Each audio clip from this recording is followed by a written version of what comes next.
Rabasote Machata Baradibos, Rabariana Bros, Rabade Sukabrada Lahanda Mahanda, Le Paradosi Kahandele, Kaide, Mariana Brode,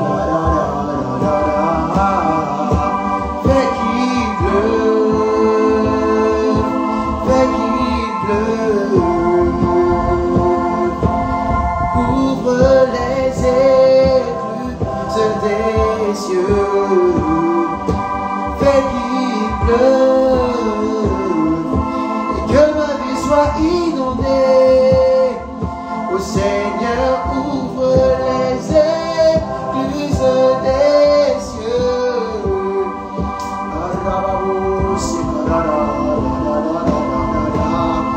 Les paroles s'écrasent. Seigneur, nous te rendons grâce, nous te disons merci. Merci pour ta présence au milieu de nous. Merci parce que tu es là et tu nous parles. Tu nous as gardés durant toutes ces journées. Tu as permis que nous puissions vaquer à toutes nos occupations et que nous puissions être là ce soir. Nous voulons élever et glorifier ton nom parce que toi seul en es digne. Est-ce que quelqu'un peut glorifier le nom du Seigneur avec moi et dire qu'il en est digne? Tu es digne, tu es digne de louange,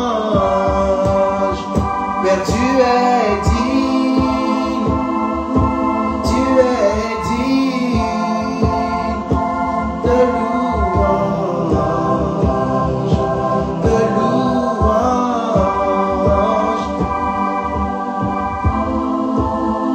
La bouche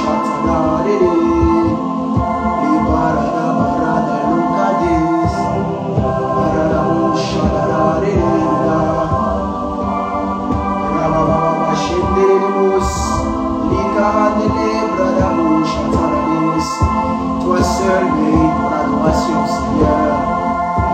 Je veux te louer et t'adorer parce que tu en es digne. Tu règnes à jamais, à jamais, Seigneur, Seigneur. Tu règnes à jamais,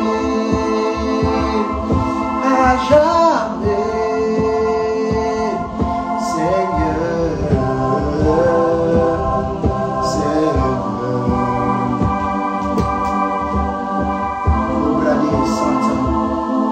Maintenant que tu conduis toutes choses, nous voulons t'élever, Seigneur, te demander d'être avec nous. Seigneur, utilise mes faibles mots, utilise mes pauvres mots, mes faibles paroles. Glorifie-toi au nom de Jésus. Merci Seigneur.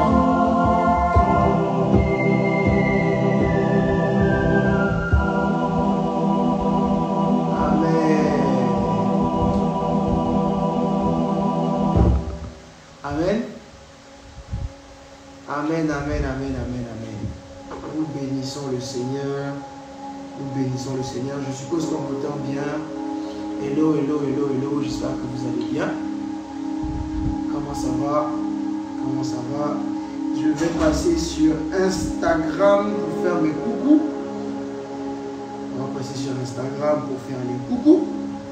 Donc, ceux qui sont là, vous écrivez de là où vous nous suivez avec vos prénoms. Que je puisse vous bénir. Que je puisse vous bénir. Que je puisse vous bénir. Donc, si vous nous suivez, écrivez de là où vous nous suivez, écrivez vos prénoms. Je suis d'abord sur Instagram, donc voilà, je suis là, je suis là, je suis là, je suis là. Merci Seigneur.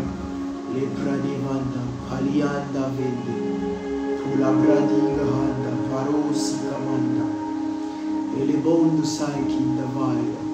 Qu'ici soit béni, qu'ici soit béni. Jeanne soit béni mon enfant, depuis la France. Qu'ici soit béni depuis le Sénégal. Si vous êtes là, écrivez de là où vous nous suivez. Astrid, ma fille, tu es bénie depuis la Tunisie. Ici, comme j'ai dit, bénie depuis le Sénégal. Marababa Shanda. Les Prade Vanda Palo Nevadouja. Palo Rida Ado Vande Kadavada. Anastasia, tu es bénie depuis le Canada. Petra, tu es bénie depuis Abidjan. Marie-Ange, ma fille, tu es bénie. Laurie, depuis la France, tu es bénie. Edora, tu es bénie. Vous êtes bénie, bénie, bénie. Cécilia, tu es bénie depuis le Canada. La grâce de Dieu est sur toi. David, tu es béni depuis Abidjan, mon fils.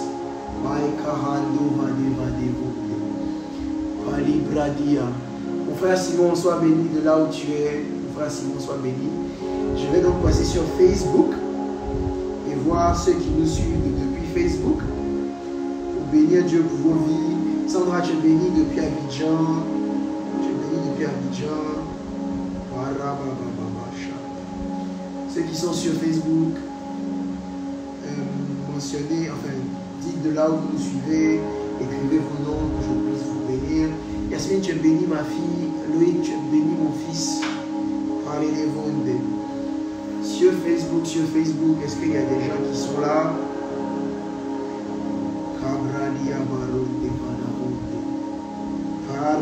Malouka, tu es béni depuis Lyon. Vous êtes bénis au nom de Jésus. La grâce de Dieu est sur chacun d'entre vous. La grâce de Dieu est sur chacun d'entre vous. Sarah, ma fille, tu es bénie. Anaïs, toi aussi, tu es bénie. Nathalie, vous êtes bénis au nom de Jésus. Alors, je suis content, béni et heureux d'être avec vous ce soir. Nous allons... Cristaline, mon enfant, tu es béni, tu es béni, tu es béni, tu es béni, tu es béni, tu es béni, tu es béni. Donc nous sommes à notre 4e live déjà, ça fait un mois aujourd'hui que Dieu nous conduit dans ses profondeurs, dans les profondeurs de sa parole, sur la thématique qui est, comment on appelle ça, reprogrammation. Et vu que tu es béni mon enfant, je vais commencer maintenant. Donc Dieu nous conduit dans ces profondeurs depuis un moment déjà. Et nous avons commencé la série avec l'introduction. Nous avons compris quels étaient les objectifs de Dieu pour nous.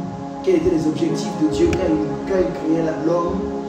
Nous avons compris que Dieu voulait que l'homme administre la terre. Et pour que l'homme puisse administrer la terre, Dieu lui avait donné son image et sa ressemblance. Son image et sa ressemblance afin que l'homme puisse dominer. Amen. Et donc, le diable, ne voulant pas que l'homme atteigne les objectifs que Dieu lui a fixés, a décidé donc de s'ériger contre l'homme et a commencé à attaquer l'homme, principalement sur l'image. J'ai expliqué que l'image de Dieu, c'est Dieu lui-même, l'image de Dieu, c'est la gloire de Dieu. Tous son péché, ils sont privés de la gloire, c'est la gloire qui nous a été retirée, donc c'est l'image de Dieu qui nous a été retirée, et cette image-là qui nous permet de dominer. Cette image-là est restaurée par le Saint-Esprit quand il revient en nous le jour où nous acceptons Jésus comme Seigneur et Sauveur et que nous devenons une nouvelle création et que le Saint-Esprit vient rétablir sa demeure en nous. À ce moment-là, l'image de Dieu revient.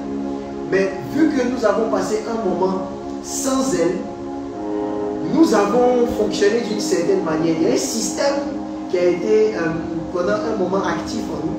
Et le Saint-Esprit doit donc travailler à le restaurer par la conscience de notre identité. Nous avons ensuite compris que la Bible nous dit « Garde ton cœur plus que toute autre chose, car de lui viennent les sources de la vie ».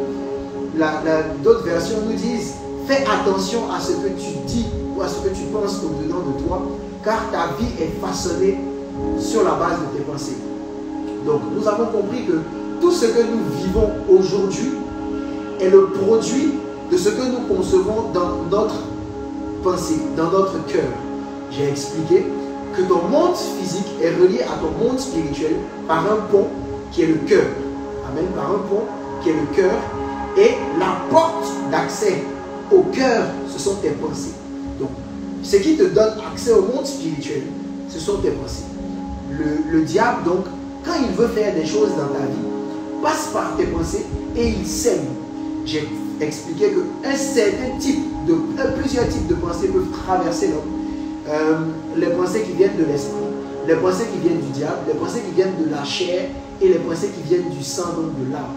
Si Jésus a pu dire à Pierre, ce n'est ni la chair ni le sang qui t'ont révélé cela, ça veut dire que ce sont deux sources de révélation, mais c'est mon Père. Donc il y a les révélations qui viennent de Dieu, il y a les des révélations qui émanent de notre propre intelligence, et il y a celles qui viennent de la chair et du sang. Et sur la base de Jean chapitre 1, le verset 12, qui dit qu'à tous ceux qui l'ont reçu et qui ont cru, la parole a donné le pouvoir de devenir. J'ai donc expliqué que toute parole que tu acceptes, donc que tu reçois et en laquelle tu crois, donne de se manifester selon le type de parole qu'elle est dans ta vie. J'ai expliqué notre responsabilité vis-à-vis donc de ce qui se passe sur la terre, parce que Dieu nous a établis sur la terre et que Dieu a donné la législation sur la terre à l'homme. C'est pour ça que la Bible dit que tout ce que tu interdiras sur la terre, je l'interdirai depuis les cieux, et tout ce que tu autoriseras sur la terre, je l'autoriserai depuis les cieux. Donc on a pris conscience que c'est notre responsabilité de veiller sur notre cœur, de veiller donc sur notre vie, parce que tout ce qui est produit, tout ce qui produit de la foi en nous se manifeste, car il nous sera fait selon notre foi. Donc nous avons compris tout ça, nous avons réalisé que Dieu, dans sa sagesse, a voulu ne pas être un tyran, mais plutôt celui qui nous guide. J'ai expliqué que le Saint-Esprit, que Dieu vient être pour nous un GPS et non le conducteur de notre vie. Il est celui qui nous indique la meilleure des voies à suivre. Mais nous sommes libres de décider de prendre la voie que nous avons envie de prendre. Sauf que à chacune de nos actions, elle va faire intervenir une certaine réaction, va faire intervenir un certain type de choses. Donc, en fonction de ce que nous faisons, nous avons des conséquences à nos actions. Amen, amen, amen. Amen, amen, amen. Donnez-moi 2 secondes que je reprends juste mon chargeur.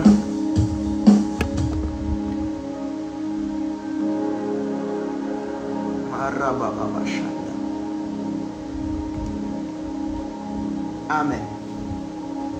Amen, amen. Donc, on a expliqué tout ça et on a fini par faire comprendre que Dieu nous a formés.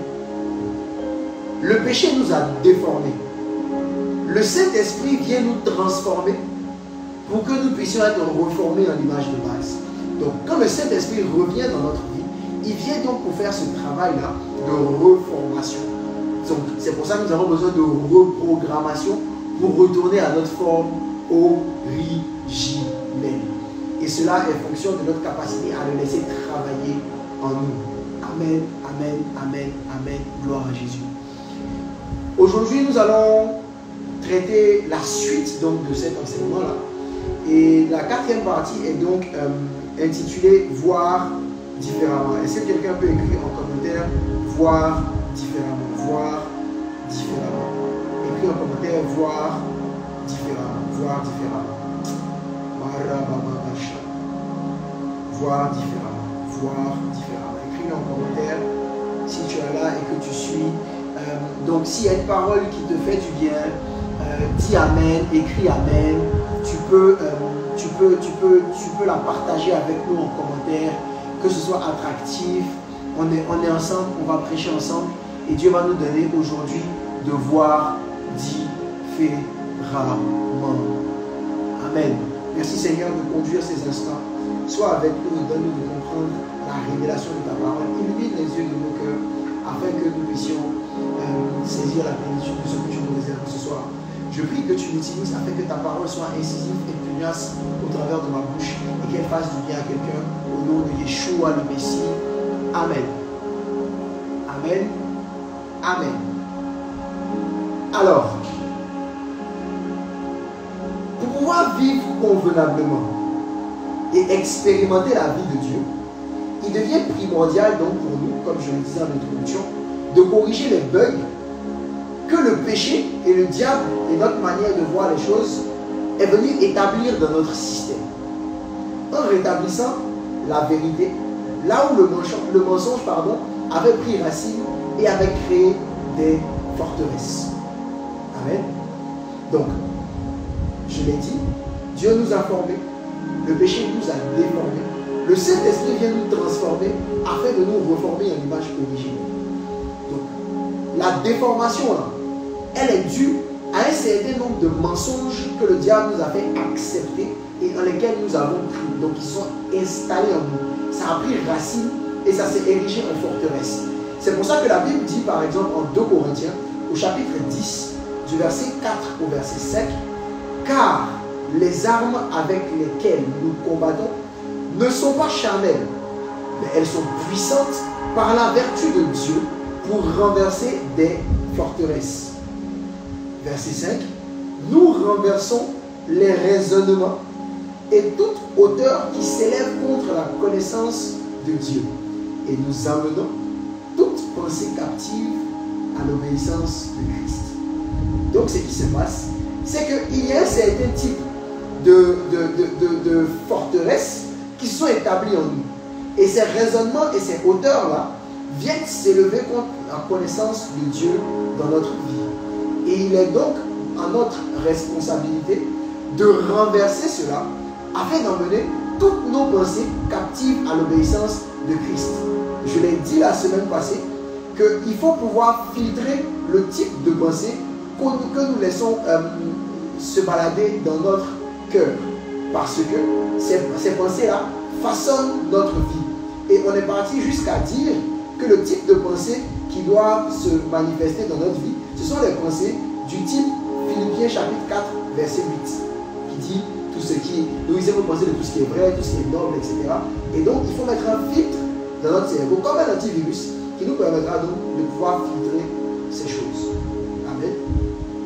Donc, il y a des raisonnements qui sont érigés en nous. Et ces raisonnements-là sont de diverses natures. Ces raisonnements sont de diverses natures.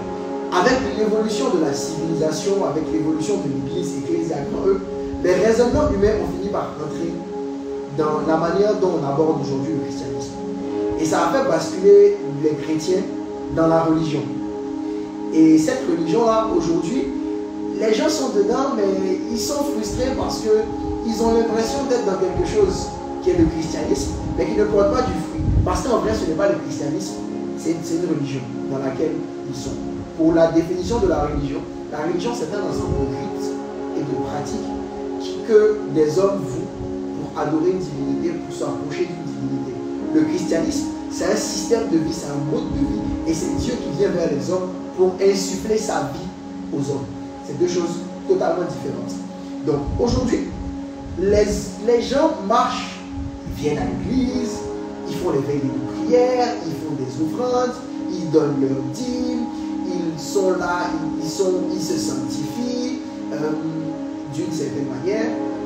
Mais la vérité, c'est qu'ils ne voient pas les fruits de tout ce qu'ils font se manifester dans leur vie. Et ils sont frustrés parce qu'ils n'expérimentent pas vraiment le Dieu de la Bible.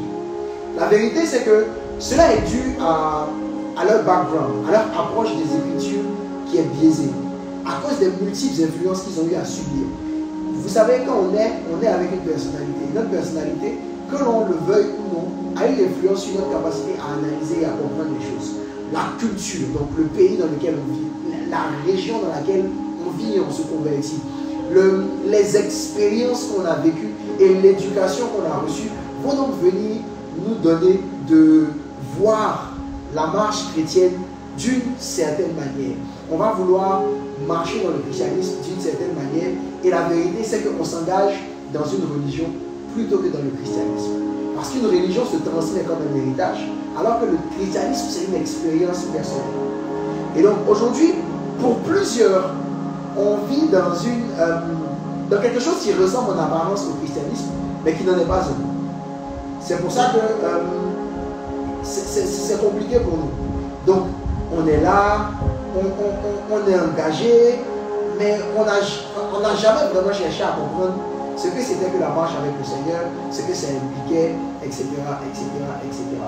Et aujourd'hui, donc, les brebis du Seigneur, l'Église du Seigneur, marche dans un système où on leur enseigne d'une façon ou d'une autre des us et des coutumes, au lieu d'enseigner la volonté première de Dieu, la parole originelle de Dieu.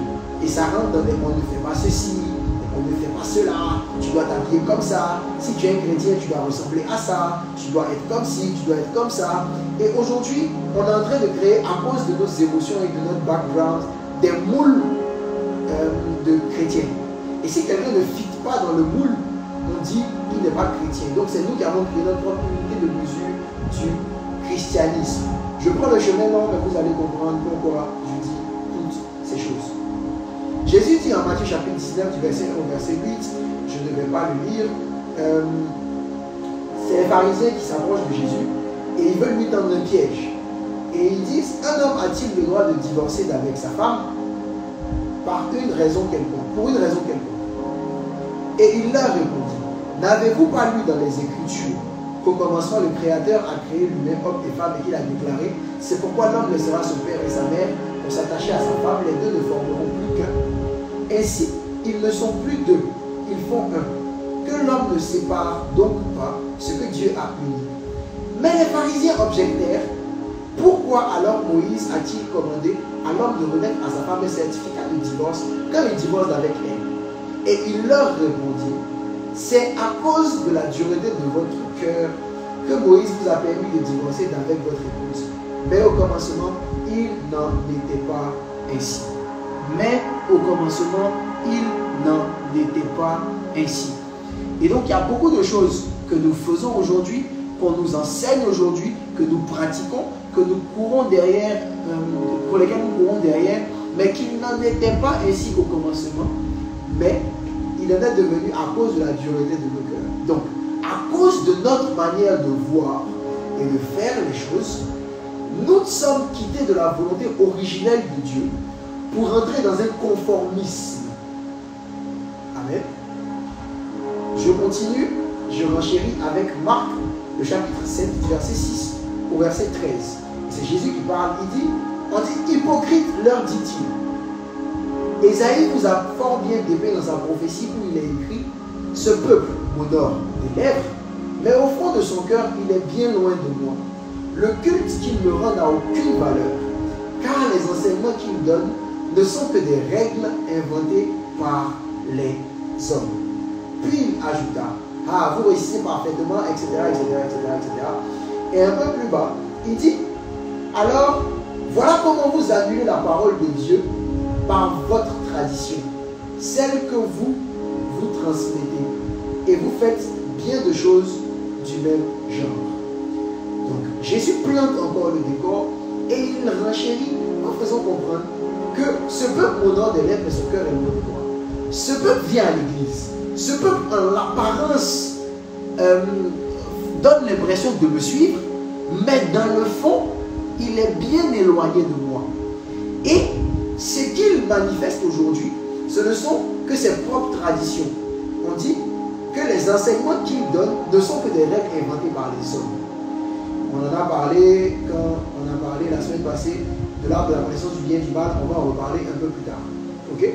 Donc, Jésus nous dépeint dans ces deux passages-là la réalité. C'est que nous avons totalement détourné le christianisme de son essence et nous l'avons mixé à notre manière de voir les choses. La vérité, c'est que nous devons donc accepter de délaisser notre manière de voir les choses et de revenir à l'essence de ce que la parole nous demande. Amen. C'est pour ça que la Bible est capable de dire en Jean le chapitre 12 au verset 24, et c'est le maître qui parle, vraiment, je vous l'assure, si le grain de blé que l'on a jeté en terre ne meurt pas, il reste un grain unique. Mais s'il meurt, il porte du fruit en abondance. Si le grain de blé que l'on a jeté en terre ne meurt pas, il reste un grain unique. Mais s'il meurt, il porte du fruit en abondance. Les gars, si le grain de blé qui est tombé ne meurt pas, il demeure seul. Et s'il meurt, il porte beaucoup de fruits. Dans la vie chrétienne, nous devons marcher selon un processus de renouvellement continuel. La Bible dit qu'il faut que je diminue afin qu'il croisse. Donc, c'est un processus de mort à soi, qui est une nécessité pour toute personne qui aspire à évoluer. En fait, toute personne qui désire marcher dans le Seigneur va vivre une suite de mort et de naissance perpétuelle sur des sujets divers. Ok? La mort venant donc sonner la fin d'une chose, d'un cycle, d'une mentalité, pour laisser la place à quelque chose de nouveau, de bien plus glorieux. C'est une autre manière de voir donc le découvrement du visage dont parle 2 Corinthiens chapitre 3, le verset 18, que nous lirons tout à l'heure. Donc, la vérité, c'est que mourir à notre ancienne manière de voir les choses, de faire les choses, par le fait de réaliser que cette méthode n'est pas le processus de base de la volonté de Dieu, c'est une mort. Et de facto, l'adoption donc de la manière de faire de Dieu va devenir une nouvelle naissance sur le sujet en question. Ça va me permettre donc de bien expliquer des termes que l'on utilise abusivement sans vraiment les comprendre dans la chrétienté d'aujourd'hui. Quand on parle de certaines personnes, on dit, lui là il n'est pas converti. Est-ce qu'il est vraiment converti? Est-ce qu'il est vraiment converti? La vérité, c'est que on est de nouveau une seule fois. La nouvelle naissance, c'est le jour où on décide d'accepter Jésus comme son Seigneur et son Sauveur. Mais la conversion, métanoïa, qui veut dire se détourner de, pour se tourner vers, est donc un processus qui se fera continuellement. Donc, la vérité, c'est que la personne même qui est en train de dire de quelqu'un, est-ce que cette personne est vraiment convertie, n'est pas convertie elle-même sur certains sujets, parce qu'elle n'a pas encore le renouvellement de l'intelligence sur certains sujets en question. Donc, arrêtons abusivement de regarder les gens, de nous ériger en baromètre de christianisme et de dire donc que celui-là, il n'est pas converti, celui-là, il est converti. La vérité, c'est que la nouvelle naissance est ponctuelle, mais la conversion est perpétuelle.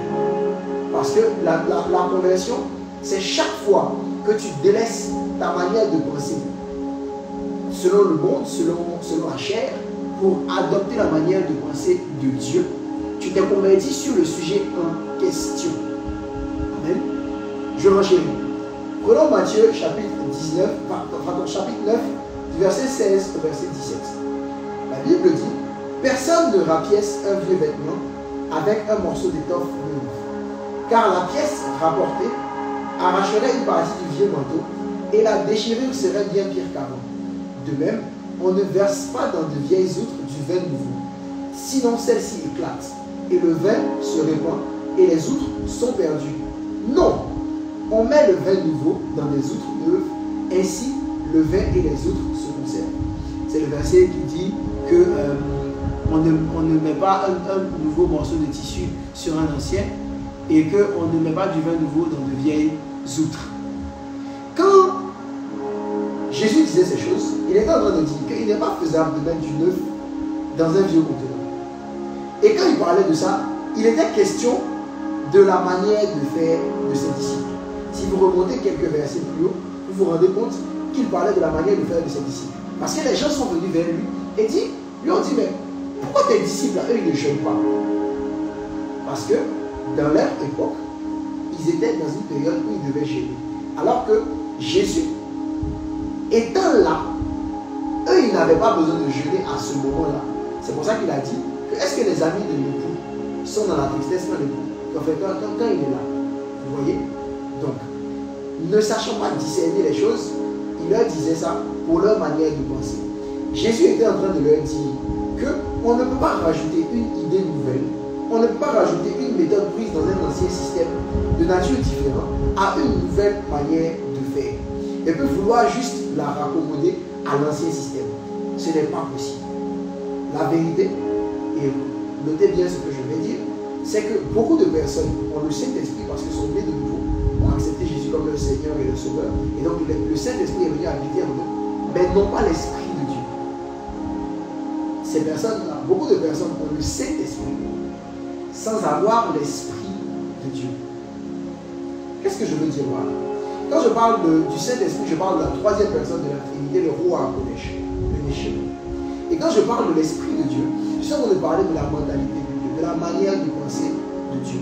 Donc, beaucoup de personnes ont le Saint-Esprit, mais n'ont pas laissé le Saint-Esprit les conduire dans le combat du renouvellement donc, de l'intelligence. La Bible dit que l'épée de l'Esprit, c'est la parole. Amen.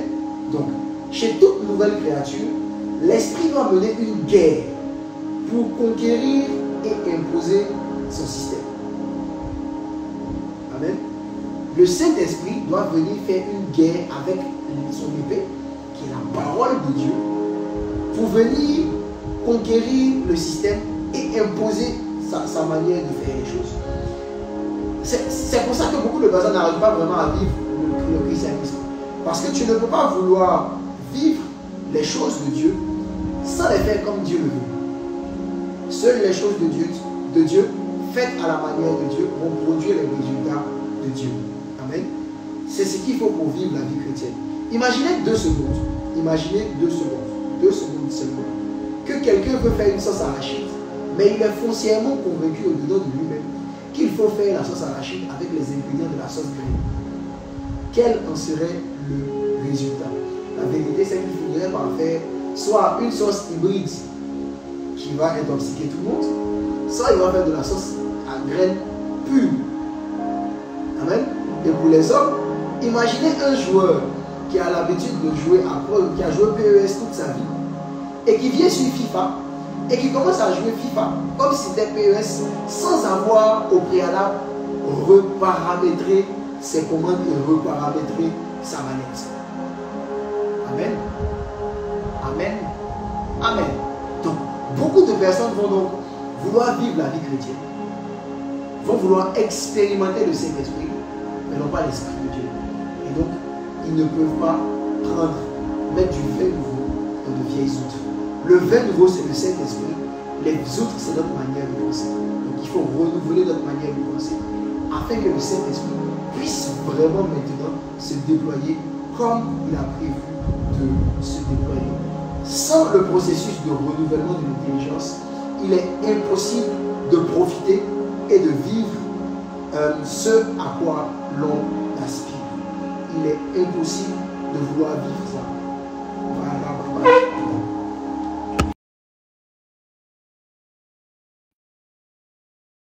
Sans l'Esprit de Dieu. Amen. Et ce processus-là, donc, comme je l'ai dit, va se faire en 2 étapes. La première partie de ce processus, lisons un verset. 2 Corinthiens chapitre 3, le verset 18. 2 Corinthiens chapitre 3, le verset 18. Que dit 2 Corinthiens chapitre 3, au verset 18? Celui-là, c'est mon verset préféré de la Bible. Et plus on avance, plus je réalise pourquoi c'est mon verset préféré de la Bible. Plus je marche dans la vie chrétienne, plus le verset là me fatigue. La Bible dit: nous tous qui le visage découvert, contemplons comme au travers d'un miroir la gloire du Seigneur, nous sommes transformés en la même image, de gloire en gloire, comme par le Seigneur l'Esprit. Donc, nous tous qui le visage découvert, contemplons, allons être transformés. Amen. La première étape de ce processus, c'est l'étape du visage découvert. C'est l'étape du visage découvert, ou encore ce que je peux appeler la déconstruction. En fait, cette étape-là consiste donc à se défaire de la mentalité qui est obsolète. Il faut donc arriver à identifier la mauvaise manière de faire et y renoncer, accepter d'y renoncer et de s'en défaire. Voici un exercice que je vous donne, c'est que on a commencé cette série-là depuis 4 semaines. Vous devez être capable de prendre maintenant le temps de prendre une feuille et de noter tous les endroits où vous savez que votre système est pollué par un mensonge du diable. Donc, où vous avez une mentalité obsolète. Tout ce que quand vous vous analysez, quand vous analysez votre manière de fonctionner, vous réalisez qu'il y a des misunderstanding, il y a de la mauvaise compréhension. Notez-les sur une feuille et ça va vous permettre d'avoir des prayer points et de pouvoir demander à Dieu de vous renouveler sur ces aspects-là. Donc, l'étape numéro 1, c'est l'étape du visage découvert. Donc, on enlève le voile qui vient. La Bible dit qu'il y a un voile qui est sur l'homme. Quand tu lis dans le chapitre 3, qui empêche la compréhension des choses, qui empêche la lumière, la gloire de paraître. Donc, ce voile-là, nous devons l'enlever. Nous devons donc nous défaire de cette modalité obsolète. Amen. L'étape numéro 2, c'est l'étape de la reconstruction. C'est l'étape où on est transformé en la même image. Et cette étape consiste à identifier la manière de faire de Dieu et l'adopter. Donc, une fois que vous sachez, que vous savez comment est-ce que le diable vous a menti, ce sera maintenant de venir remplacer le mensonge du diable par la vérité.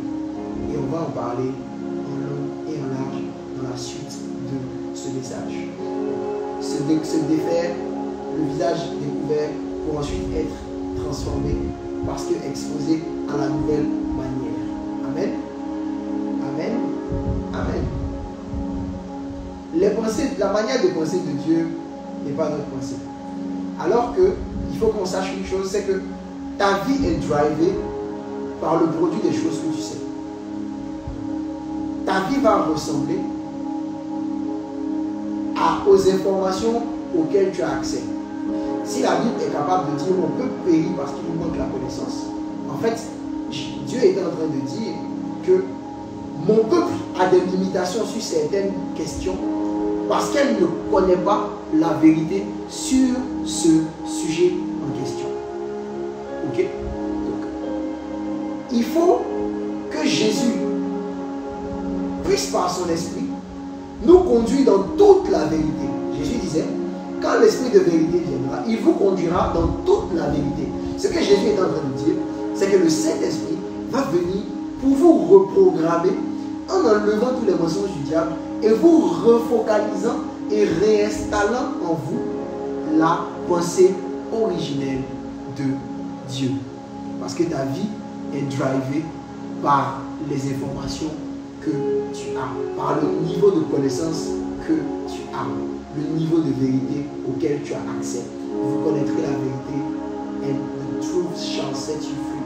Et la vérité vous affranchira. Jean 8, 38. Je pense que c'est ça, je ne suis pas sûr, mais je pense que ça donne Jean 8, 38. Amen. Donc, quand Jésus dit le Saint-Esprit va nous conduire dans toute la vérité, il est en train de dire que le Saint-Esprit va venir imprimer en nous son way of thinking, sa manière de penser, sa manière de réaliser et de concevoir les choses, sa manière de voir les choses.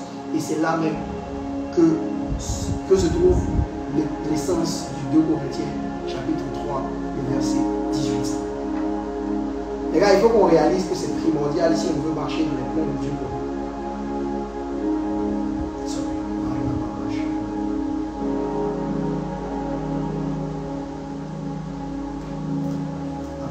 C'est primordial si on veut marcher dans le plan de Dieu pour nous, d'accepter de passer par le processus de renouvellement de l'intelligence. Ah, c'est 32, c'est pas 38. You shall know the truth, and the truth shall set you free. Amen. Pour marcher dans le plan de Dieu, dans le plan divin de Dieu pour toi, tu es obligé d'avoir ton esprit renouvelé continuellement. Parce que ce qui crée la domination, c'est la vie de Dieu en nous. C'est la présence du gouvernement divin en nous. Et ce gouvernement divin est instauré par le Saint-Esprit. Amen. Et c'est ce gouvernement-là qui nous donne de pouvoir voir les choses différemment. Parce que comme je le disais dans mes introductions, c'est que si je porte des lunettes qui sont mal calibrées, ma vue va être floue. Si je regarde du mauvais angle, je vais mal voir. Je peux être en train de regarder un 9, mais parce que je suis placé de l'autre côté, je dirais que c'est un 6. Amen. Et Dieu veut que nous puissions voir les choses différemment. Dieu veut que nous puissions appréhender les choses différemment. Dieu veut que nous puissions penser les choses différemment. Dieu veut que nous puissions aborder les choses différemment. Qu'est-ce que représente donc le fait de voir les choses différemment? 2 Corinthiens chapitre 5, le verset 7, qui nous dit, car nous marchons par la foi et non par la vue. Car nous marchons par la foi et non par la vue. Si nous devons marcher par la foi et non par la vue, ça veut dire que la foi représente les yeux de notre esprit. C'est la foi qui nous donne donc de voir les choses d'une manière différente selon la pensée de Dieu. Amen. Retournons en Éden. Je vous ai dit qu'en Éden, quand Dieu crée le jardin et que Dieu établit l'homme pour cultiver et garder le jardin, Dieu donne comme ordonnance à l'homme de pouvoir manger tous les fruits du jardin, sauf le fruit de l'arbre de la connaissance du bien et du mal qui était dans le jardin. Et le fruit de l'arbre de la connaissance du bien et du mal a été mis en opposition avec le fruit, enfin avec l'arbre de vie. Avec l'arbre de vie. Ce qui s'est passé en Éden, quand le serpent vient et par ruse arrive à emmener Ève à manger donc du fruit de la connaissance, du fruit de l'arbre de la connaissance du bien et du mal, ce qui se passe, c'est qu'à ce moment-là, l'homme ferme les yeux de son esprit pour ouvrir les yeux de son corps. C'est pour ça que la Bible dit Ève vit. On dit que l'arbre là avait la capacité de pouvoir ouvrir les yeux. De pouvoir ouvrir les yeux. De pouvoir ouvrir les yeux et donc de savoir qu'est-ce qui est bon et qu'est-ce qui est mal. Dieu, quand il nous crée, quand il crée Adam et Ève, les crée pour que Adam et Ève fonctionnent et marchent par la foi, par les yeux de leur esprit, donc par les yeux de leur cœur. Ça veut dire que Dieu imprimait en Adam et Ève sa volonté, et parce que eux, ils se fiaient totalement à leur foi, ils marchaient donc par la foi. Mais lorsqu'ils mangent de cet arbre-là, ils se déconnectent des yeux de leur foi, donc de leur foi, des yeux de leur esprit, pour se connecter à leurs yeux physiques. C'est comme si quelqu'un, avec ses lunettes, quelqu'un qui a une vue très compliquée, donc à ses lunettes, qui sont bien calibrées, qui est la foi, et puis à un moment, elle décide d'enlever ses lunettes, ou bien on lui vole ses lunettes, et puis elle a sa vision floue, elle est obligée de se guider sur la base donc, de cette vision floue. Le diable a réussi à emmener l'homme à prendre ces informations de ses yeux physiques et à fermer les yeux de son esprit. Les yeux physiques se nourrissent donc de ce qu'ils peuvent voir. Et les yeux spirituels nous permettent de voir autre chose. Qu'est-ce que les yeux spirituels nous permettent de voir? Hébreux chapitre 11, le verset 3, je lis la version Darby. La Bible dit, par la foi, donc par la foi, nous comprenons que les mondes ont été formés par la parole de Dieu, de sorte à ce que ce qui se voit n'a pas été fait de choses qui paraissent. Donc, la version Semeur dit, par la foi, nous comprenons que l'univers a été harmonieusement organisé par la parole de Dieu et qu'ainsi le monde visible tire son origine de l'invisible. Ce verset-là nous fait sortir deux vérités. La première vérité, c'est qu'il n'existe pas un seul monde. Il en existe plusieurs. Mais ce soir, je veux que nous ne considérions seulement que deux. Le monde visible et le monde invisible. La deuxième vérité que ce verset nous fait réaliser, c'est que le monde, le vrai monde, c'est le monde invisible. Le vrai monde, c'est le monde invisible. Parce que la Bible dit que les choses, le monde visible tire son origine de l'invisible. Ça veut dire que c'est l'invisible qui est la base. Et le visible en devient une translation, une photocopie ou un prolongement. Amen.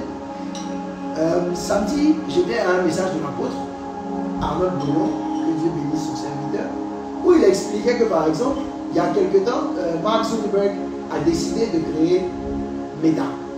Donc, un monde totalement virtuel. Dans ce monde totalement virtuel-là, ce qui se passe donc, c'est que quand quelqu'un met un casque, bien qu'il soit assis, par exemple là où je suis, il peut être en train de se balader, il peut être en train de parler avec des personnes, il peut être habillé différemment, etc., etc., etc. Est-ce que ça veut dire que ces choses n'existent pas? Oui, elles existent, mais dans un monde qui est virtuel. C'est de cette même manière que le monde invisible existe. Et la vérité, c'est que c'est ce monde-là même qui est le vrai. Parce que le monde visible, le monde de la matière, n'est qu'une conséquence de ce qui se passe dans le monde invisible. Par exemple, pour rester dans Éden, en Éden, Adam et Ève, dans le monde invisible, dans le vrai monde, étaient vêtus de la gloire de Dieu. Ça, je l'ai déjà expliqué. Mais lorsqu'ils ont été déconnectés de ce monde-là, parce qu'ils ont fermé les yeux de leur cœur, leur foi, et qu'ils ont ouvert les yeux de leur corps, leurs yeux physiques, ils se sont vus nus dans le physique. Ils se sont vus nus dans le physique. Donc voilà la différence entre le monde invisible et le monde visible. Amen. Et la question donc qu'il faut se poser, c'est qu'est-ce qui existe dans le vrai monde? Donc qu'est-ce qui existe dans le monde invisible?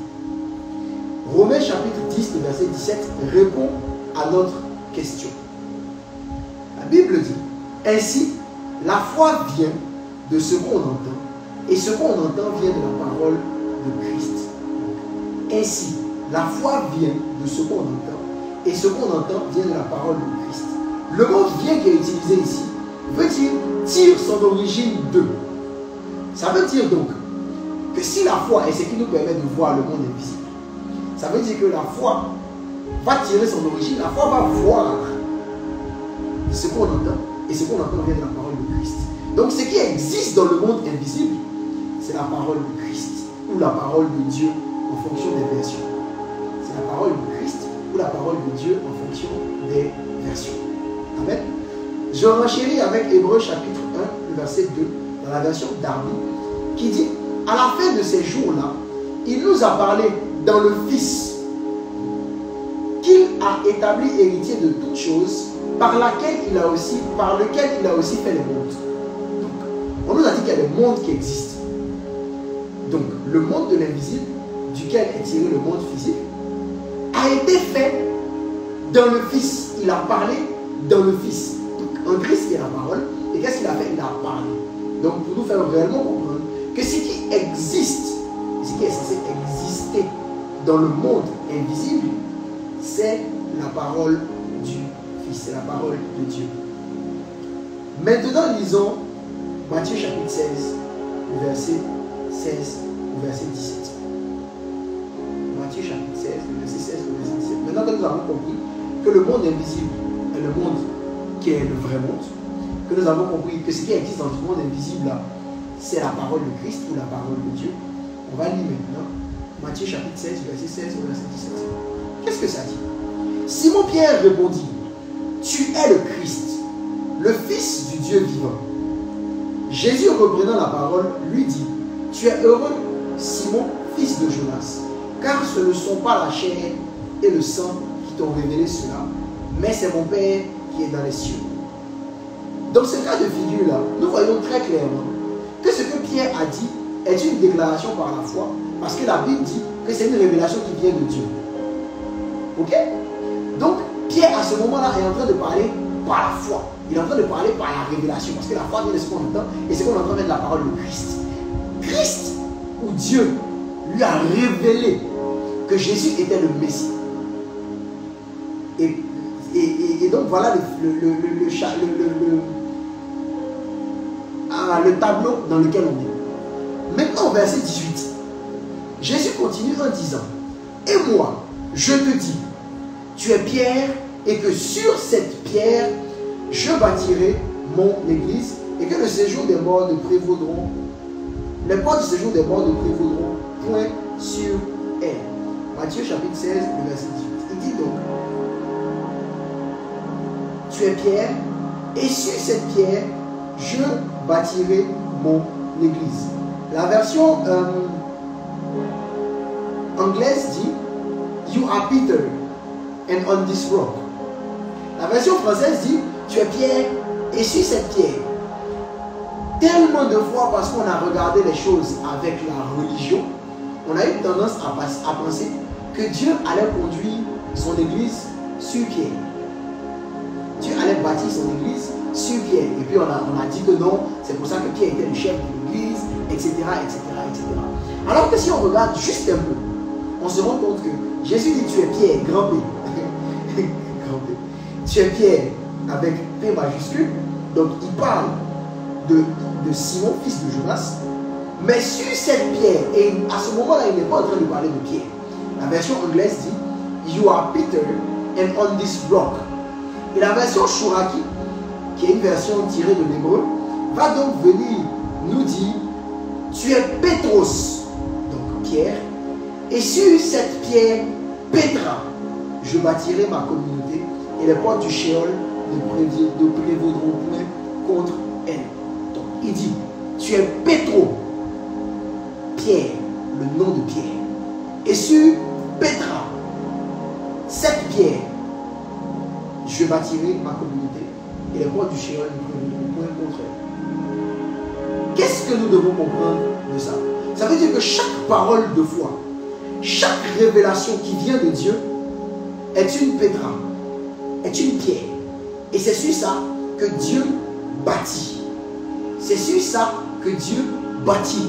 C'est pas sur Pétro, mais c'est sur Pétra. Amen.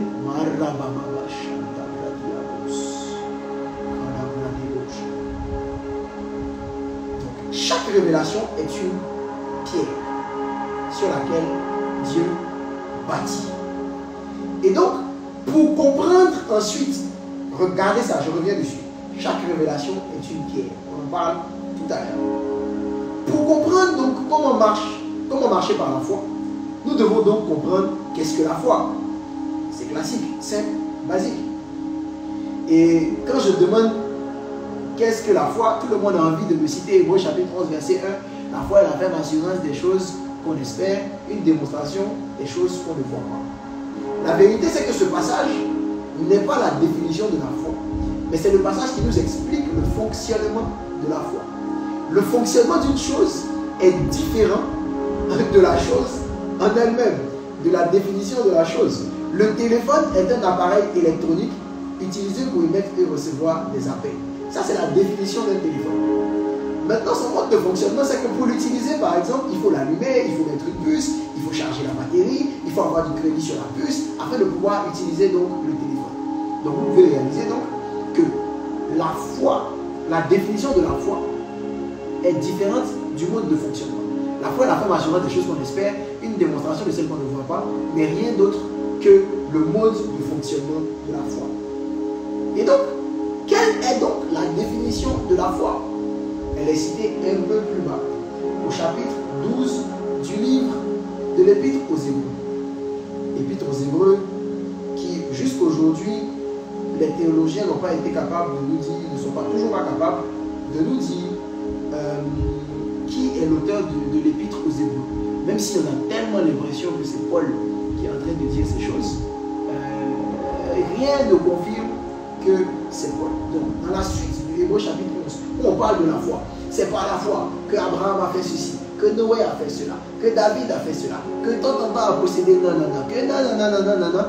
On arrive maintenant à Hébreux chapitre 12, le verset 1 au verset 2, qui est capable de nous dire: c'est pourquoi nous aussi, ayant une si grande nuée de témoins qui nous entourent, rejetant tout fardeau et le péché qui nous enveloppe si facilement, si aisément, courons avec patience la course qui est devant nous, fixant les yeux sur Jésus, le chef et le consommateur de la foi.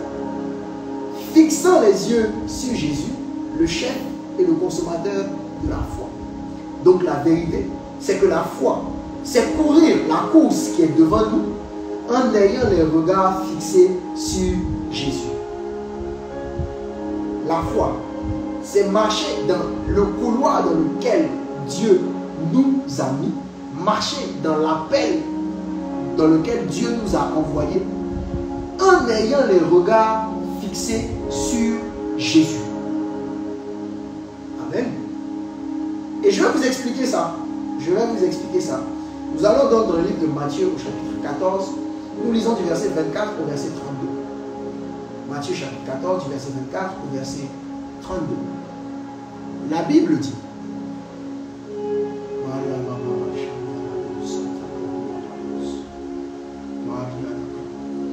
la barque, déjà au milieu de la mer, était battue par les flots, car les vents étaient contraires.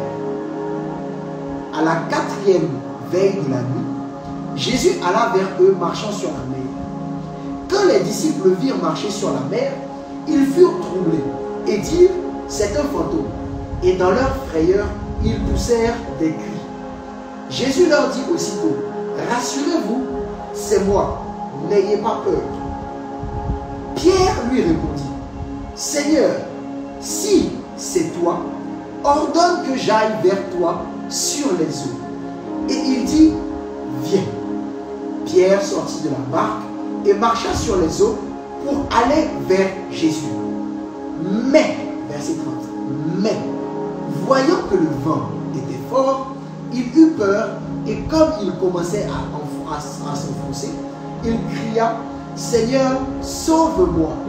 Aussitôt, Jésus étendit la main et le saisit et lui dit: homme de peu de foi, pourquoi as-tu douté? Et ils montèrent dans la barque et le vent cessa. Donc, on voit ce chapitre-là qu'on connaît tous. Jésus a marché sur les eaux sans bateau. Il a marché sur les eaux sans bateau. Donc on voit Jésus qui marche sur les eaux. Et ses disciples le voient. Et quand ses disciples le voient, ses disciples sont pris de frayeur. Et il a dit, c'est moi.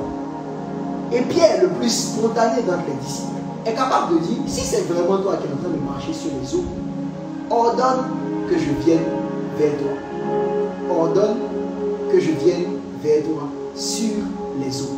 Je vous ai dit que la foi, c'était de courir la course qui est devant nous en ayant les regards fixés sur Jésus.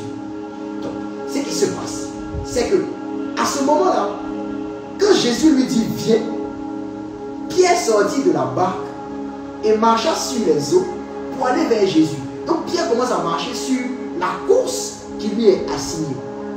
Pierre marche sur la course qui lui est assignée. Comment? En ayant les regards fixés sur Jésus. À ce moment-là donc, Pierre est en train de marcher par la foi. Pierre est en train de marcher par la foi. Parce qu'il est en train de marcher pour aller sur la course que la parole de Dieu lui a définie, qui est viens, donc viens vers moi, et qu'il a ses regards fixés sur Jésus. À ce moment-là, Pierre manifeste la plénitude de la foi. Il sort et il marche sur les eaux.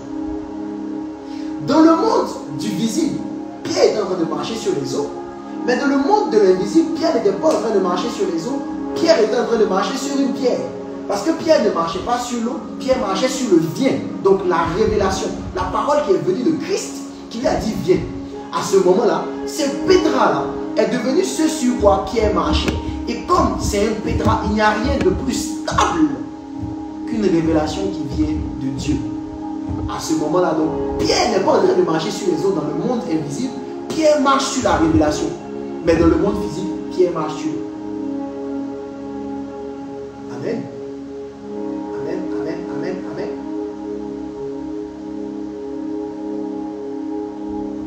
Pierre marche par la foi. Et comme il marche sur une révélation, Pierre marche sur l'eau. Pierre marche sur Pétra. Il est en train de faire, tu es Pétro, et sur Pétra, tu marches sur l'eau. Tu viens vers moi. Sur Pétra, tu marches vers moi. Amen.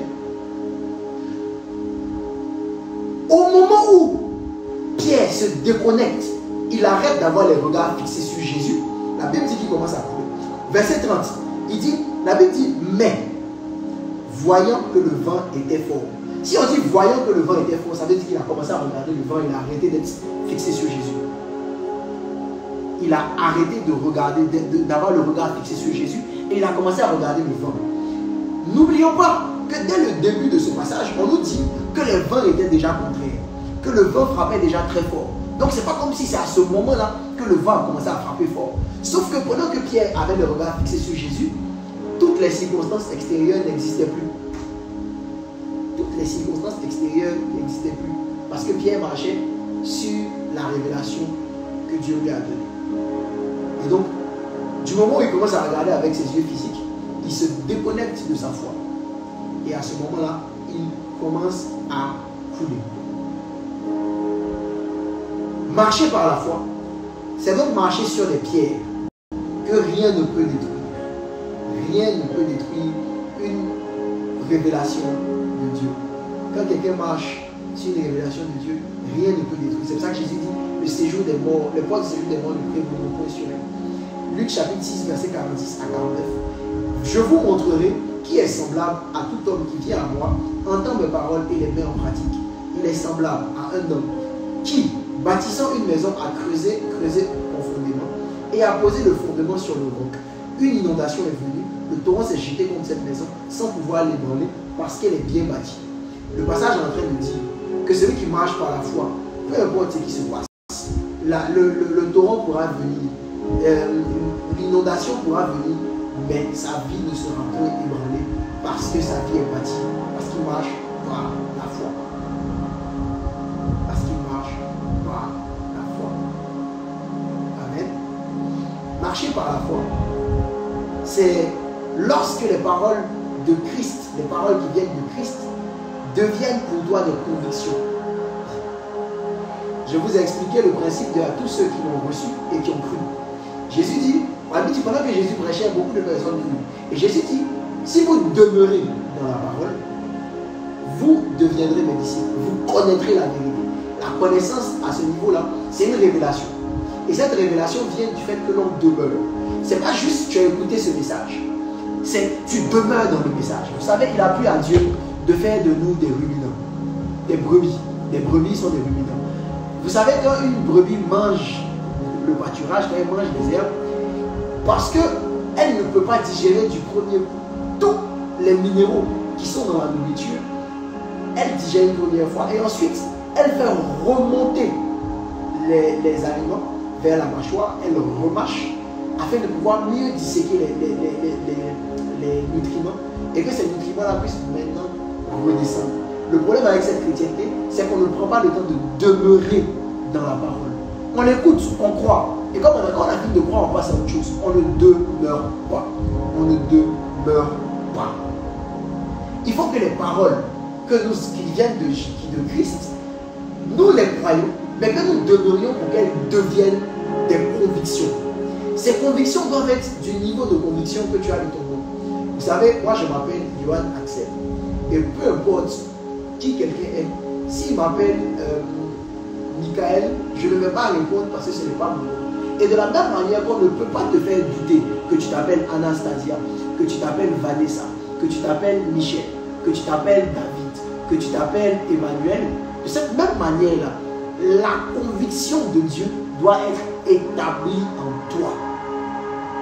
Sinon, c'est zéro. Or, la vérité, c'est que ton nom, c'est ton identité. Ton nom, c'est ton identité. Tu dois arriver au niveau de conviction de la parole de Dieu. C'est mon nom. C'est mon nom. Je sais que je m'appelle Johan Axel. Et que peu importe ce qui se passe autour de moi, mon nom, ça ne peut jamais changer. Parce que c'est mon nom. Est-ce que tu as ce niveau de conviction de la parole de Dieu? Est-ce que tu as ce niveau de conviction de la parole de Dieu? Amen. Pour devenir le père de la foi, Abraham a dû faire une chose. Abraham a dû faire confiance à Dieu. La Bible dit en Genèse chapitre 15, verset 6, Abraham eut confiance en l'Éternel qui le lui imputa à justice. Pour que Abraham puisse devenir le père de la foi, l'action qu'il a dû faire, c'est croire en Dieu. C'est avoir confiance en Dieu. Avoir confiance en Dieu. Or, la vérité, c'est qu'on ne peut pas faire confiance à quelqu'un tant qu'on n'est pas conscient de l'amour que cette personne a envers nous. Je peux te faire confiance si je suis conscient du fait que tu m'aimes. En tout cas, c'est comme ça que c'est fonctionne. Parce que si je ne suis pas conscient que tu m'aimes, je peux penser que tu peux me vouloir du mal. Donc je ne peux pas m'abandonner à toi.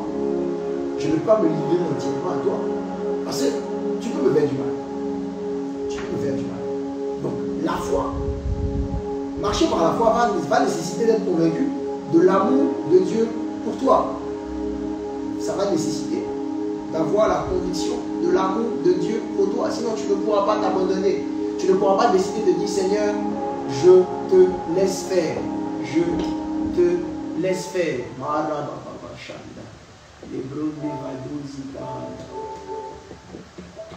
petit bug. Amen.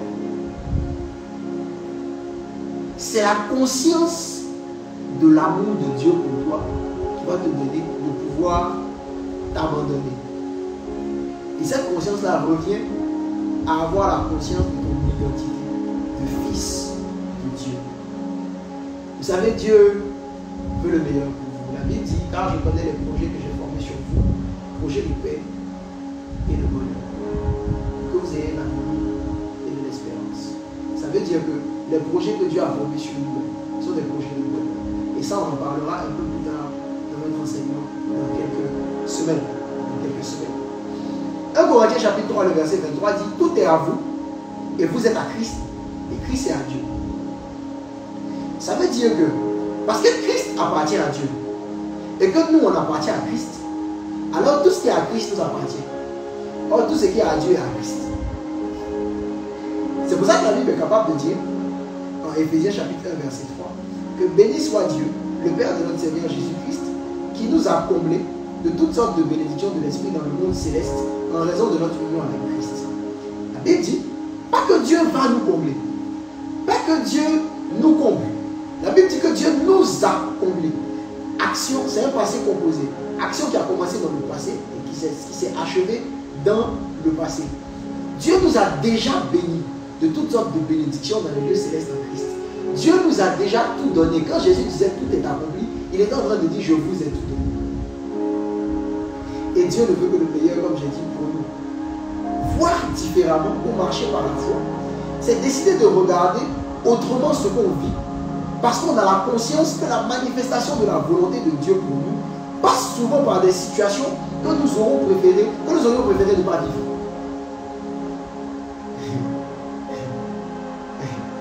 Je répète. Voir différemment ou marcher par la foi, c'est regarder autrement ce qu'on vit parce qu'on a la conscience que la manifestation de la volonté de Dieu pour nous passe souvent par des situations que si ça ne tenait qu'à nous, nous aurions préféré ne pas vivre.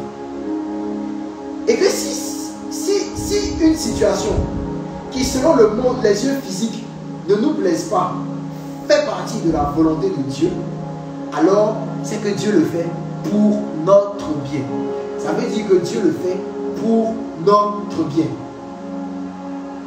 Nous, on peut ne pas comprendre parce qu'on regarde avec les yeux de nos yeux physiques et qu'on voit qu'on est en train de perdre et qu'on voit que les gens sont en train de nous dépasser et qu'on est en train de voir qu'on a eu le bac avec certaines personnes. Aujourd'hui, elles sont à tel niveau de notre vie, de leur vie. Aujourd'hui, on a commencé avec un, mais lui, quand on le regarde, il manifeste ceci, nous, on ne manifeste pas cela. La sœur là, elle vient d'arriver dans l'église, où on est arrivé ensemble, mais elle est mariée, moi je ne suis pas marié, moi je suis comme ci, moi je suis comme ça, alors que lui il est comme ça, lui il est comme ci, etc., etc., etc., etc.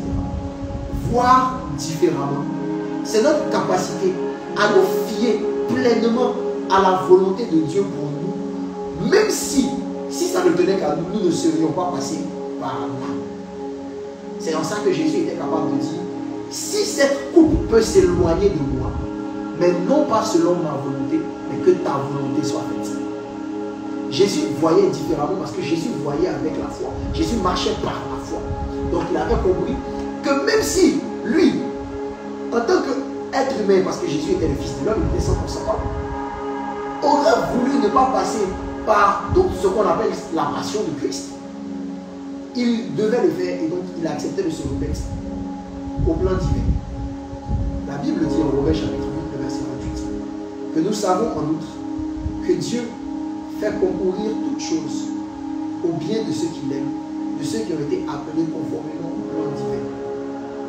Nous savons en outre que Dieu fait concourir toutes choses au bien de ceux qu'il aime, de ceux qui ont été appelés conformément au plan divin. J'ai une chose à te dire.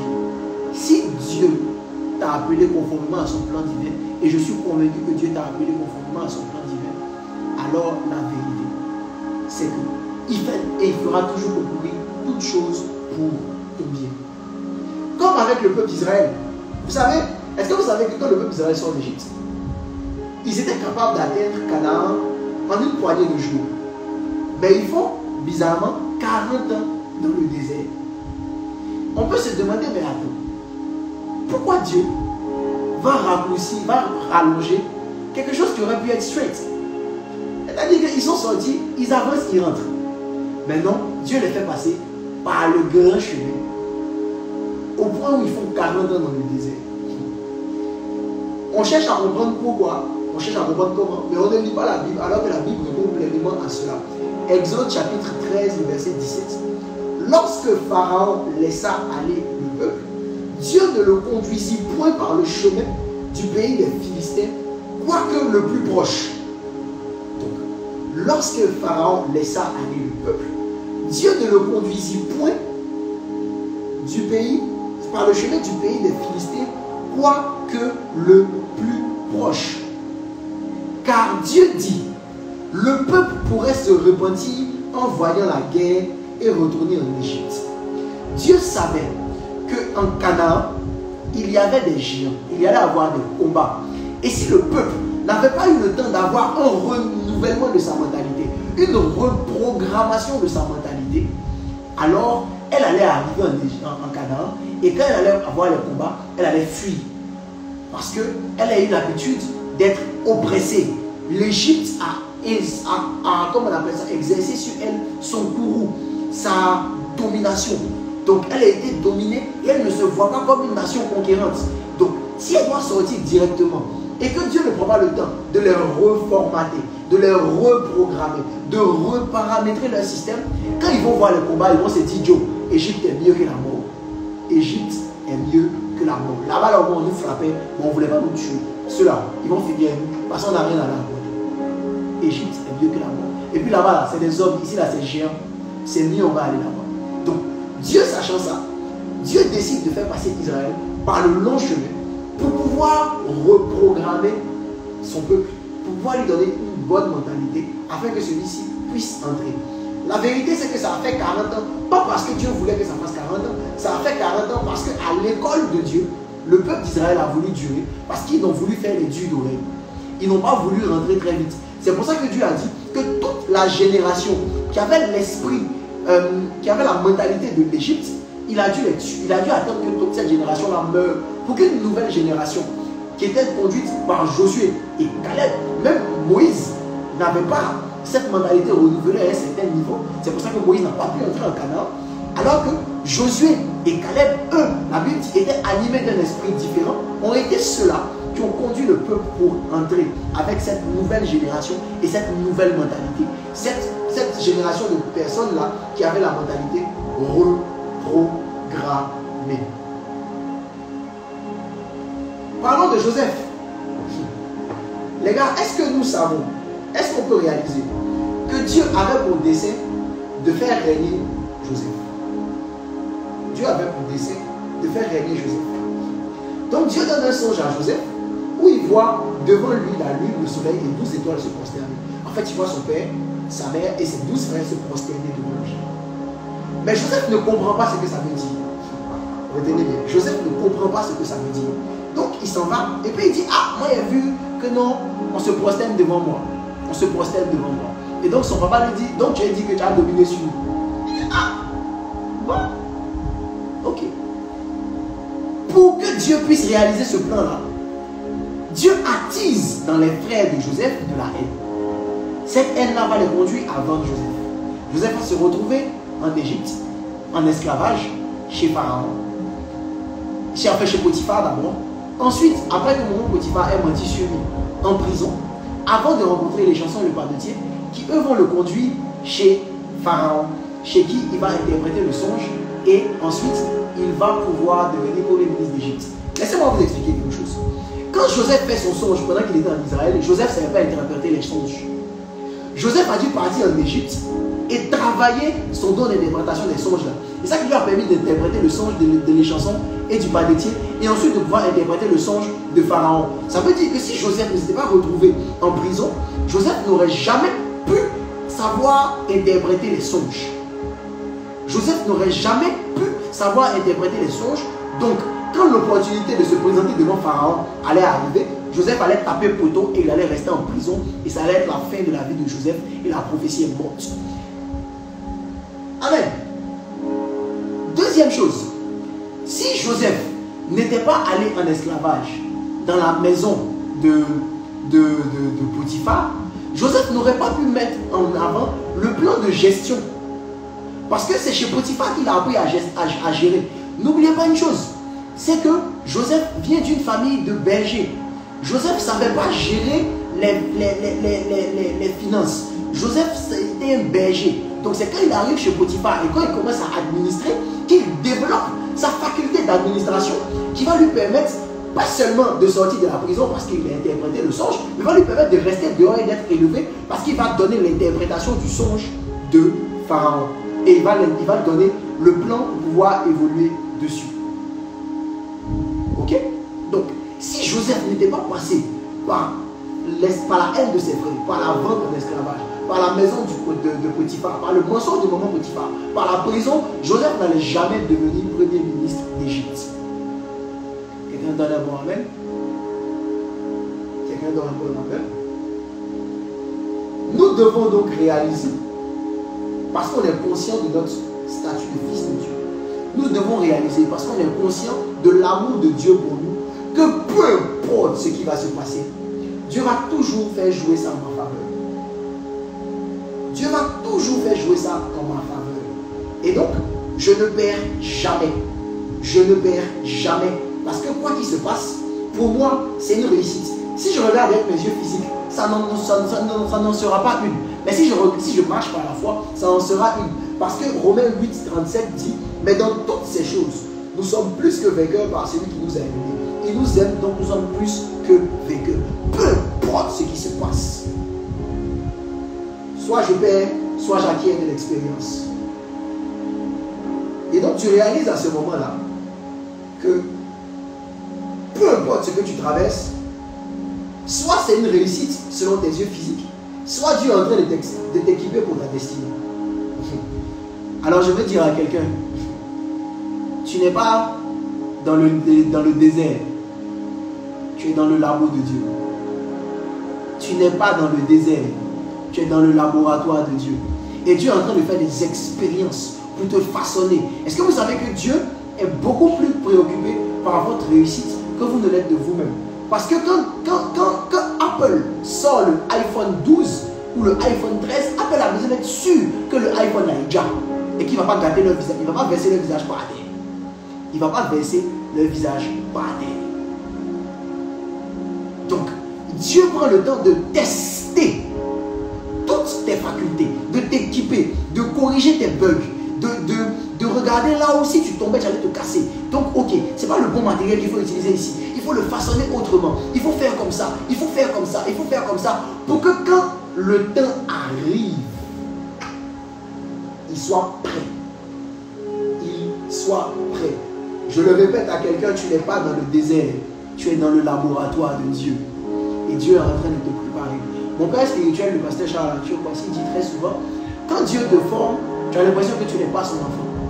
Mais quand il commence à te bénir après la formation, tu as l'impression que tu es son seul enfant. Amen, amen. Amen, amen.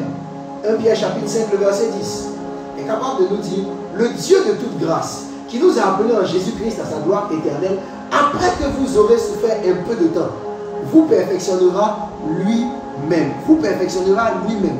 Vous affermira, vous fortifiera et vous rendra inébranlable. Et vous rendra inébranlable. Dieu est en train de te façonner. Dieu est en train de te fortifier. Dieu est en train de te perfectionner. Dieu est en train de te fortifier. Dieu est en train de te rendre, de t'affermir. Dieu est en train de te rendre unbreakable. Unbreakable. Mais pour ça, tu dois souffrir un peu de temps. Un peu de temps. Vous savez, la Bible dit, en Psaume chapitre 110, le verset 1. En Psaume chapitre 110, le verset 1. Psaume de David, parole de l'Éternel à mon Seigneur. Assieds-toi à ma droite, jusqu'à ce que je fasse de tes ennemis ton marchepied. Je vous ai dit le premier jour que nous allons revenir sur la question du marchepied. Est-ce que vous savez que le marchepied, c'est une sorte de marche, ce sont des escabeaux qu'on prend pour monter sur le trône. En fait, c'est comme un escalier. Le trône est haut. Donc, tu marches dessus pour pouvoir monter sur le trône. C'est comme quand vous voyez les voitures hautes là. Il y a comme un stand qui te permet de mettre ton pied pour pouvoir monter dans la voiture. C'est ça un marche-pied. Et la Bible dit, attendez, assieds-toi. Donc, attends-moi, fais-moi confiance. Reste tranquille, reste serein, reste dans le calme jusqu'à ce que je fasse des ennemis ton marche-pied. Dieu est en train de dire que tout ce qui te combat, tout ce qui te fatigue, tout ce qui lutte contre toi, en fait, c'est un marche-pied. C'est une marche sur laquelle Dieu veut que tu montes pour pouvoir t'asseoir sur ton trône. Oh oh, je suis en train de dire à quelqu'un que les épreuves que tu es en train de vivre aujourd'hui ne sont rien d'autre que des marches que Dieu utilise pour t'installer dans ton règne. Amen. Amen, amen. Amen, amen, amen. Et petite parenthèse pour revenir sur les 40 ans que le peuple d'Israël fait dans le désert, les 40 ans dans son fonction de la capacité au peuple à laisser son esprit être reprogrammé et être renouvelé pour que Dieu puisse commencer à fonctionner. Donc, le temps que ça met est fonction très souvent de ta capacité à aller à l'école. Vous savez, afin de pouvoir travailler un jour dans la société, on nous demande de partir à l'école. Amen. On nous demande de partir à l'école. On nous demande de faire le cours élémentaire, de faire le primaire, le secondaire, le lycée, etc. Donc, tout ça vient nous préparer, l'université vient nous préparer à pouvoir avoir l'équipement nécessaire pour se construire, pour se bâtir, pour se faire une vie. Sauf que, il y a des gens qui l'ont fait plus vite, il y a des gens qui l'ont fait plus lentement. Parce que, par exemple, il y en a qui ont pris plus d'années, ils ont redoublé le CP2 2 fois, ils ont raté le bac 2 fois. À cause du fait qu'ils ne se sont pas ou ils n'ont pas travaillé à ce que les choses coulent. Le retard là ne vient pas du fait qu'il y a beaucoup de classes. Le retard vient du fait qu'ils n'ont pas fait le travail qu'il faut pour pouvoir aller au temps marqué. Amen. Amen, amen, amen, amen. Amen, amen, amen, amen, amen. Il faut donc réaliser que marcher par la foi, ce n'est pas, comme j'ai dit, c'est courir sa propre course. Ce n'est pas se comparer à quelqu'un. Parce que tu n'as pas la même destinée que quelqu'un. Chacun est particulier. Chacun est spécial dans la manière dont Dieu a créé les êtres humains. C'est pour ça qu'on ne retrouvera jamais deux ADN complètement pareils. Même des jumeaux homozygotes ont des ADN différents. Même des jumeaux homozygotes ont des ADN différents. Donc, c'est courir selon ton couloir, mais courir en ayant les regards fixés sur Jésus. En conclusion, ce soir, voir différemment dépend donc de la conscience de ton identité. Et je finirai en te disant qu'il ne faut pas que tu sois comme les deux frères dans l'histoire du fils prodigue, les deux mêmes. Le petit frère, qui, la Bible dit, Luc chapitre 15, on va pas le lire, qu'il se lève et puis il dit à son papa, donne-moi mon héritage, ma part d'héritage. Et il part vivre loin de son père, il va, il dilapide son argent, et puis etc. Moi, il se rend compte que ceux qui vivent chez son papa, les mercenaires qui travaillent chez son papa, ont toujours la vie et ils sont dans l'abondance. Et il dit qu'il va revenir. Et quand il revient, on tue le veau gras.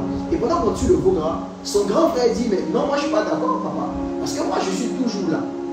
J'ai toujours travaillé pour toi, mais tu n'as jamais tué le veau gras pour moi. En fait, il ne faut même pas avoir la mentalité ni du petit, ni du grand. Le petit frère, c'est le chrétien qui a la mentalité, qui ne réalise donc pas que les plans de Dieu sont meilleurs que nos plans pour nous-mêmes. C'est les chrétiens qui ne réalisent pas que l'abondance et la vie sont dans la maison du Père. En fait, s'il est parti, ça veut dire que certainement dans sa tête, lui il pensait que pour vivre mieux, pour être épanoui, il avait besoin de quitter la maison de son papa. Il avait besoin de quitter la maison de son papa. Il avait besoin de partir être indépendant de son papa. Alors que c'est totalement faux. Parce que la vie et l'abondance sont dans la maison de son Père. Chrétiens, ne soyons pas comme le petit frère, qui pensons que nos plans pour nous-mêmes sont meilleurs que les plans de Dieu pour nous. Les plans de Dieu sont les meilleurs pour nous. Et il n'y a pas de vie et il n'y a pas d'abondance hors de Jésus. La Bible dit en Jean chapitre 10, verset 10, que le voleur vient pour dérober, égorger, détruire. Moi je suis venu pour que les brebis aient la vie et qu'elles soient dans l'abondance. Que les brebis aient la vie et qu'elles soient dans l'abondance. Si on demeure en nous, on a la vie et on est dans l'abondance. D'ailleurs, donc pas cette mentalité. Soyons conscients de notre fils. La deuxième mentalité, c'est la mentalité du fils aimé. Et c'est la mentalité de ceux qui pensent que parce qu'on fait un travail, on mérite un salaire. La vérité, c'est que le père lui a dit, mais le veau gras est là, tu aurais pu le tuer, tu aurais pu le manger. La deuxième mentalité, c'est ceux qui ne savent pas que tout ce qui est à Dieu est à nous. Je l'ai lu tout à l'heure dans le verset qui dit que tout est à vous, vous êtes à Christ et Christ est à Dieu. Il faut réaliser que nous n'avons pas la rémunération là, ce n'est pas fonction. En fait, il ne faut pas se mettre dans une modalité de serviteur pour aller dans la maison de notre Père. Il faut réaliser que nous sommes fils et que le fils possède ce que le Père a. Que le fils possède ce que le Père a. Voir différemment. Voir différemment, c'est avoir conscience de son identité de fils de Dieu et de décider de marcher selon ça. Courant sur notre couloir en ayant les regards fixés sur Jésus. En ne regardant pas comment les choses se passent autour de nous, mais en nous disant que si c'est ce que Dieu a voulu pour moi, non pas ma volonté, mais sa volonté, parce que ses plans sont meilleurs que les miens, parce qu'il sait ce qui est meilleur pour moi. Et je crois que même si c'est compliqué aujourd'hui, ça fait partie de l'équipement pour ma destinée. Je suis de ceux qui pensent que les déboires que nous vivons font partie de la provision de Dieu pour notre destinée. Pour notre destinée. Soyez bénis, soyez bénis, soyez bénis. Au nom précieux, au glorieux de Yeshua, le Messie. Est-ce qu'on peut acclamer pour la parole de Dieu en ce soir?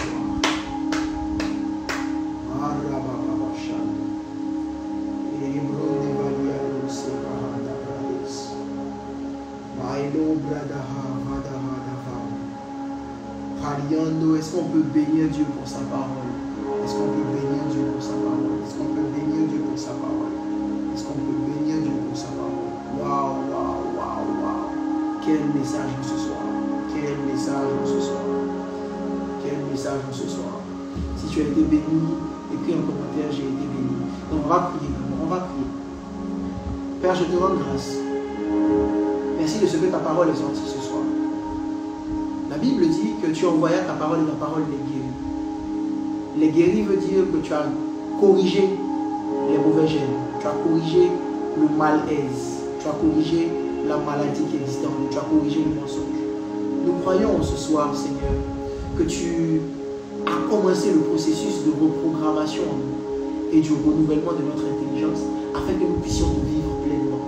Seigneur, nous prions afin que tu, parce que c'est toi qui produis en nous le vouloir et le faire selon ton bon plaisir, nous donne de garder les yeux de notre esprit, donc notre foi active, et ne pas nous fier à nos yeux physiques.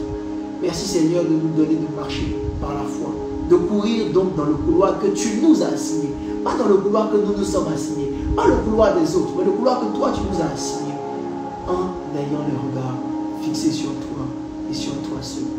Père, je veux prier que tu viennes, que cette parole vienne pour renverser toute forteresse qui s'élevait contre la connaissance de Christ dans le cœur de mon frère, dans le cœur de ma soeur. Et que ces paroles, parce que chacun prendra le temps de la méditer, de la ruminer, de demeurer en elle, viendra donc s'établir et s'ériger comme conviction dans son cœur, au nom de Jésus. Amen, amen, amen, amen. Nous bénissons le Seigneur. Waouh, waouh, waouh, waouh, waouh. Quel message ce soir. Si tu as été béni, écris j'ai été béni. Si tu as été béni, écris en commentaire j'ai été béni. Et puis j'ai envie de te demander d'écrire aussi en commentaire qu'est-ce qui t'a le plus marqué en ce soir. Quelle est la vérité qui est venue corriger donc ta manière de voir et de penser, qui a été la plus forte pour toi.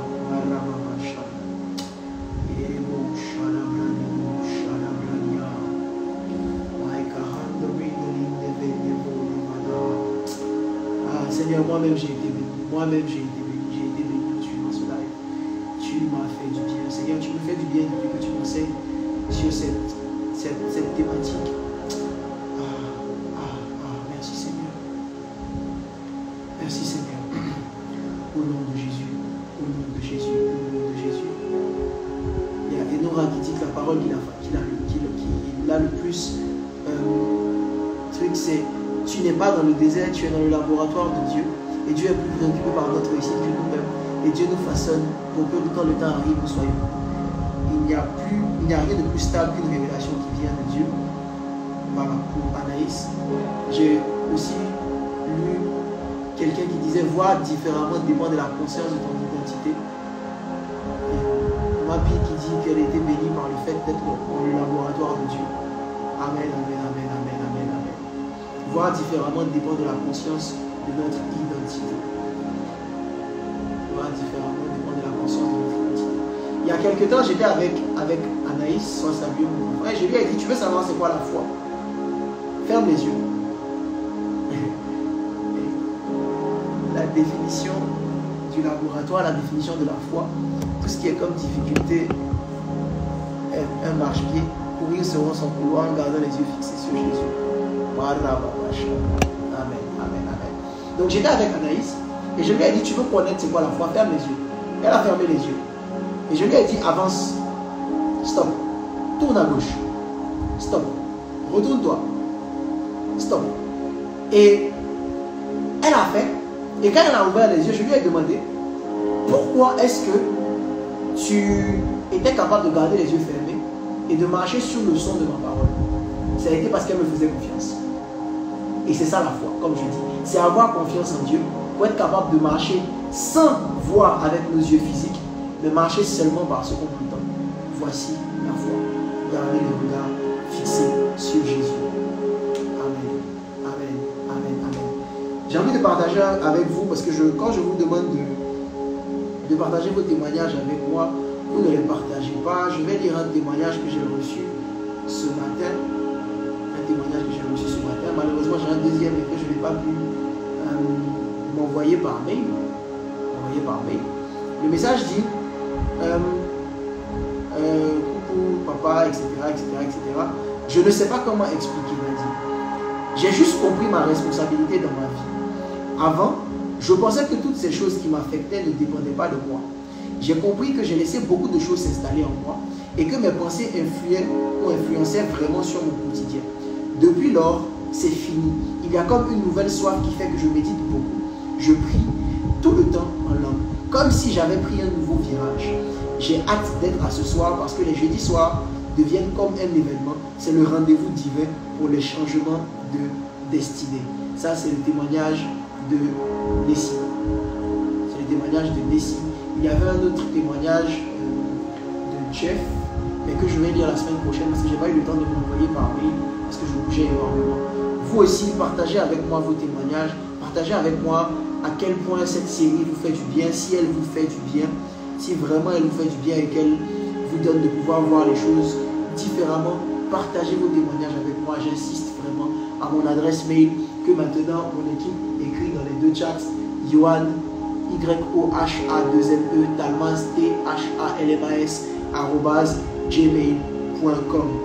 Yohan talmas@gmail.com. Et si tu es béni, j'ai envie de dire, en fait, il ne faut pas être béni seul.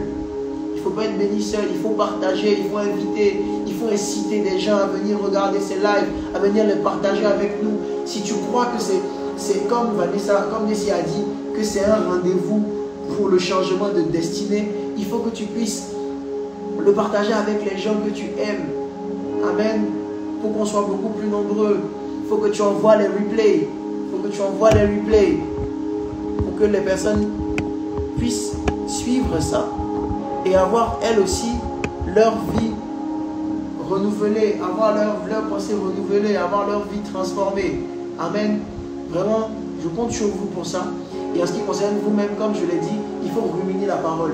Ça veut dire qu'il ne faut pas juste écouter une fois. Est-ce que vous savez que moi-même, je me réécoute quand je finis de prêcher? Je prends le temps de m'asseoir, à tête reposée, et je remets le message et je réécoute. Parce que c'est vrai que c'est moi que le Seigneur a enseigné, que c'est moi qui suis en train de vous parler là aujourd'hui, c'est moi qui suis en train de vous enseigner, mais la vérité, c'est que j'ai besoin à un certain moment, moi-même, parce que ce que je dis là, il y a des choses qui sont des révélations, qui viennent de manière spontanée, qui ne sont pas préparées, parce que Dieu est en train de parler, et que Dieu parle par l'inspiration. Donc je réécoute pour comprendre moi-même, Je peux vous dire que ce message me fait énormément de bien. Soyez bénis, soyez bénis, soyez bénis. Les vidéos vont rester donc sur mes comptes et la vidéo va être publiée aussi sur la chaîne YouTube de Lion Kadesh. Que Dieu vous bénisse, que sa grâce soit sur vous, que sa volonté soit sur vous. J'ai à cœur de vous dire ce soir que, vous savez, il y a des messages dans lesquels il faut semer. Il y a des messages dans lesquels il faut semer. Il y a des options quand elles sont déployées dans lesquelles il faut semer. Et il faut semer aussitôt.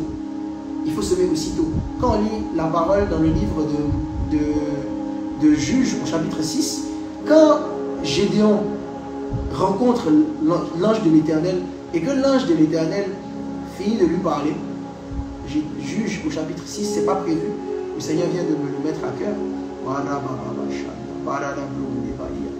Gédéon au chapitre 17, Juges chapitre 6, à partir du verset 17, dit, Gédéon lui dit, si j'ai trouvé grâce à tes yeux, donne-moi un signe pour me montrer que c'est toi qui me parles.